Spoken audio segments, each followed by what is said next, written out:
জেলের ভেতর এই মেয়েটি নিজের বদলা নেওয়ার জন্য এক্সারসাইজ করছিল। বাকি মেয়েরা টাইম পাস করছিল, কিন্তু সে তার বডি ফিট রাখার জন্য এক্সারসাইজ করে। এর নাম অ্যানা। যার বিয়ে হয়েছিল, সে তার হাজবেন্ডের সাথে 6 মাস আগে একটি জাহাজে ঘুরতে এসেছিল। কিন্তু যখন তার চোখ খোলে, তার সব কাপড় রক্তে ভরা ছিল আর তার হাজবেন্ডের মৃত্যু হয়ে পড়েছিল। সে কিছু বুঝতে পারছিল না। সেখানে একটি চাকু পড়েছিল। সে যখনই চাকুটি হাতে নেয়, সেখানে একটি পুলিশের বোট চলে আসে আর তাকে অ্যারেস্ট করে। অ্যানা উকিল হায়ার করে, কিন্তু সব প্রমাণ তাকেই দোষী করছিল।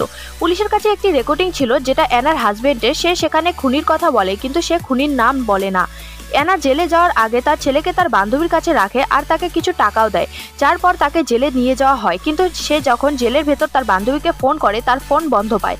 অনেক কষ্টে সে তার নতুন নাম্বার নেয় আর তার সাথে কথা বলে। সে তার ছেলের সাথে কথা বলতে চায়, কিন্তু তাকে ফোন দেয় না। সে তার ছেলের আওয়াজ পাচ্ছিল, যে কাউকে বাবা বলে ডাকে। সব অ্যানা শুনে নেয় আর সে জেনে যায় তার হাজবেন্ড বেঁচে আছে। আর এইসব তারই প্ল্যানিং ছিল তাকে জেলে পাঠানোর জন্য। এই কারণে সে জেলের মধ্যে এক্সারসাইজ করছিল। সেই